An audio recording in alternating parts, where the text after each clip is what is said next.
What is up, guys? In this video I'm going to be sharing some of my favorite alternatives to DJI drones. Now, unless you've been living under a rock or maybe just don't live in the US, you probably know that here in the US it looks like DJI drones may have a pretty good chance of getting banned for reasons that are beyond the scope of this video. And even right now, although they aren't technically banned, it is really hard to get your hands on a DJI drone. So I thought I'd go over some of my favorite drones that are not DJI that are available right now.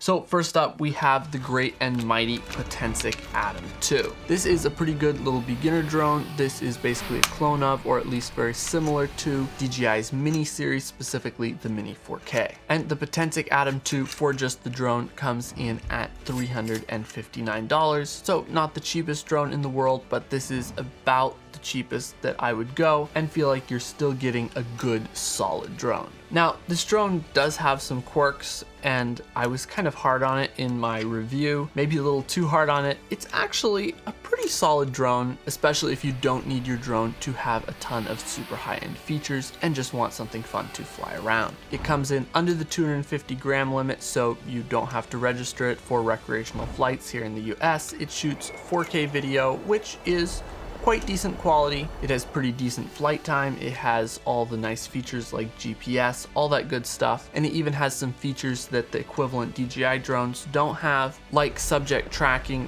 which is available on the Potensic Atom 2, but is not available on the DJI Mini 4K. And it shoots in 4K at up to 30 frames per second. It's not the greatest drone in the world for video, but you can definitely get some good shots with this drone if you know what you're doing. And speaking of knowing how to get good shots, if you want to learn how to get cinematic drone shots with any drone, there's something that you won't want to miss. And that is a completely free 45-minute drone filmmaking training that I put together that covers my top 10 secrets to getting cinematic drone shots. In this training, I cover everything from the best settings to use, how to get smooth cinematic movements, how to compose your drone shots, how to work with natural light and the best time of day to shoot, how to edit your videos, how to color grade them, and a whole bunch more. And again, it's completely free, and the link to watch that training is down in the description. And moving on to the next alternative to DJI drones, this one is actually one of my favorites. This is the Hover Air X1 Pro Max. Hover Air actually has a whole lineup of these. They have the X1, the X1 Pro, and the X1 Pro Max. And these are really designed to be basically follow me drones that will automatically fly around and film you, basically equivalent or alternatives to the DJI Neo or DJI Flip.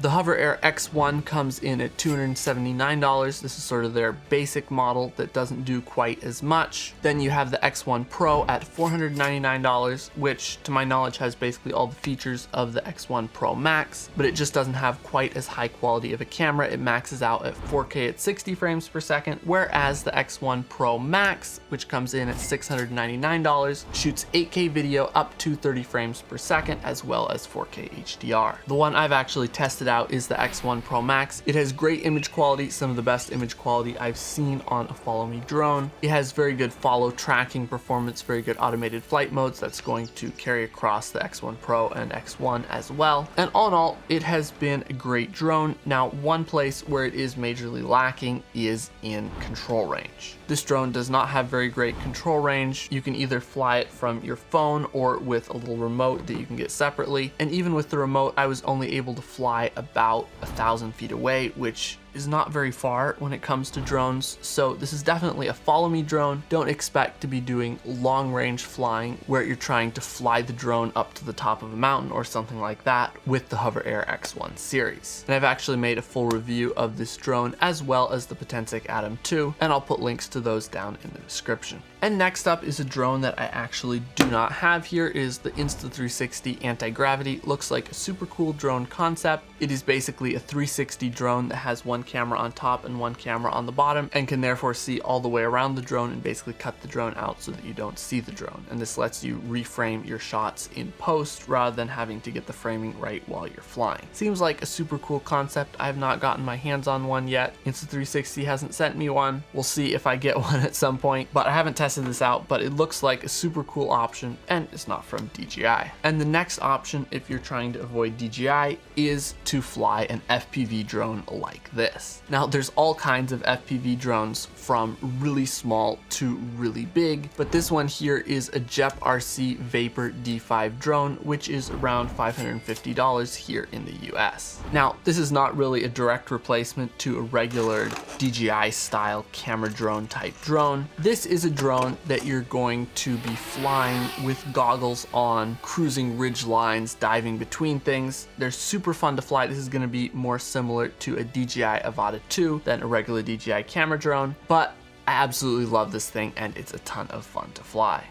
Now, they are way harder to fly because you have to be able to fly in manual acro mode. You can't just let the drone basically fly itself and tell it where to go like you can with one of these. So it's definitely not for beginners. And a lot more also goes into doing battery management for these raw LiPo battery packs, whereas with most regular camera drones, all of that battery management is handled for you because they have smart batteries that keep the batteries from overcharging and blowing up or getting too discharged or whatever else. Now, while this is a bit harder to learn how to use and fly and a little bit more complicated to work with, FPV drones are a ton of fun. To me, they're way more fun to fly than these regular camera drones. And even though this drone does use a DJI O4 Pro camera system to transmit the video back to your goggles, you can still get a drone like this in the US right now. There are no import issues with it. And even if there become issues with getting ones with this particular camera transmission system in the future, there are other video transmission systems if the DJI O4 Pro is not able to be acquired. So a little bit of a different path here than regular camera drones, but this is something that I'm fairly confident will be around even if a lot of other drones get banned.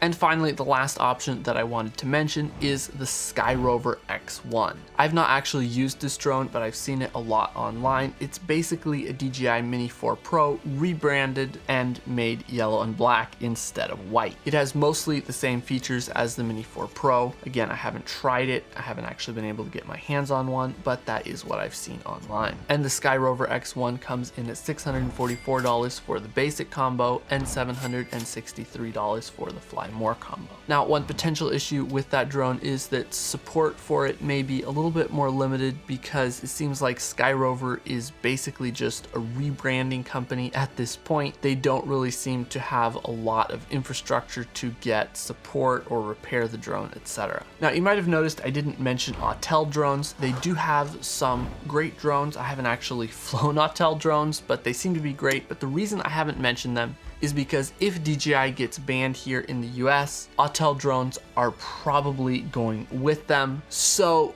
they're not really going to be long-term a great alternative to DJI. But at the end of the day, while there are a lot of different options for drones, what really matters is not the drone you have, it's the skills that you have in flying the drone and creating cool videos with it. So if you want to learn how to create professional videos with whatever drone you already have or whatever drone you're planning to get, I put together an entire 12-hour drone filmmaking course with over 70 tutorials where I go in depth into every single part of my process for creating cinematic drone videos. I go through all of the best settings to use, how to compose your shots, how to get smooth movements, how to find locations and plan shots. I have entire sections teaching how to edit and color grade your drone footage in both DaVinci Resolve and Adobe Premiere Pro, and a whole bunch more. And so if you want to check that out, link to it is down in the description. Or if you're not ready to dive into the full course, I do have a completely free 45-minute drone filmmaking training as well. As always, links to everything will be down in the description. If you want to watch another video, you can click right here. If you've enjoyed this video, make sure to give it a like and subscribe to see more videos just like this, and I'll see you in the next video.